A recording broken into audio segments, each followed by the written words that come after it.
Which video games would you consider a sport? The reason I ask is because there's a rumor going around that the committee is considering adding certain video games to the 2013 Olympic Games. In fact, British bookmakers are so sure this is going to happen that they're already taking bets on what titles are going to be made into events.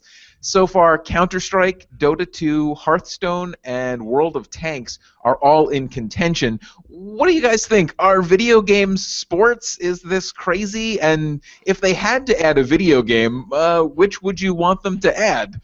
Lewis, what game do you want to see in the Olympics? You know, I'm all for having these competitions and esports and all that, but not in the Olympics. I don't know. Something about it just doesn't feel right. Like, I feel like Olympics is all like mental and physical, pushing yourself to the max. Which, granted, esports, it is a lot of mental there, and like I guess you could argue physical. You know, you're sitting on a couch for hours. I mean, that is that's no, the 14-hour endurance. That is an endurance thing. But I don't know. It's like, all right, we don't have chess in the Olympics, do we? We don't have poker in the Olympics. We don't have Uno in the Olympics. Why does esports get in first before all of those guys? I think we might have had chess in the Olympics once as an exhibition sport, because sometimes they add them as exhibitions, but they don't then go on to stay in there. But yeah, I mean, you make a good point. Like, where do we draw the line? And it's a gray line when you start saying what is considered a sport. Like, let's not get into the NASCAR thing. Is NASCAR a sport? Exactly. You know, because then I'm sure there's a lot of like extreme sports athletes who are going to say like, hey, how are you going to do video games before you're going to do our stuff? Where they're like, you know, jumping off of buildings or skydiving, stuff like that. You know. Right. So I'm all for having an competition as esports. That's cool. And which by the way, I would hope they would include Halo, because how could they leave that out? You know. And then you have to have some classic games too. I mean, like, we can't be all like, you know. Well, that's my point. I would want them to do mostly classic games, but I'll get to that in a second. Dan, you look like you really have something to say. Oh, no, I was just waving. Oh, okay. No. I saw you there. You were kind of like... Well, I was just sitting there thinking, number one, it's the most ridiculous thing ever, because it's like you're playing video games. It's like they have their own...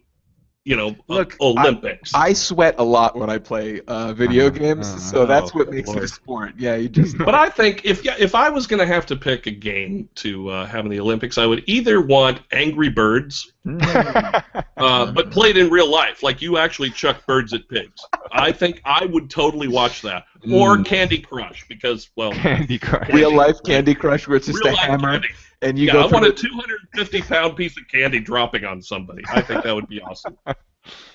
Yeah, I would want them to be classic games. See, there's a line that needs to be drawn, because they can't be classic games like Donkey Kong or Pac-Man, because we all know that those are just based solely on patterns, and it's just whoever can do the best pattern. But then you think... But that is somewhat of a skill. I mean, like, people could play Pac-Man and Galaga for, like, 16 hours straight. Right. You know, exactly. Yeah, exactly. That is skill. Well, I mean, it's skill in the sense that you've sort of analyzed what the computer is going to do or whatnot, but I mean, like... And another thing is, like...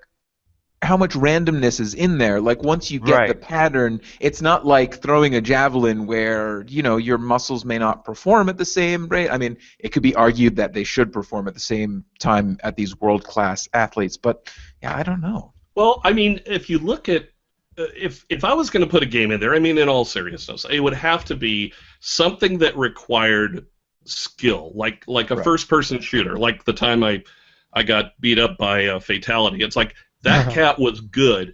I mean, he was so fast, and he had hand motions like I couldn't figure out. Like, he was able to run around all these different maps killing people, and it was just phenomenal. So I would say something like that would be worthy of if you had to put a video game in the Olympics, a first-person shooter for sure. Right. I definitely think it needs to be something where it's player versus player even, because then it's two skills matched against each other rather than against a predictable computer like in Pac-Man, where as long as you remember the patterns, you're fine. Right. But not like a Royal Rumble, kind of like where all the players are in one arena and like just duke it out, and whoever's still standing at the end, you know. Right. It would have to be like person in person. Let's do Street Fighter 2.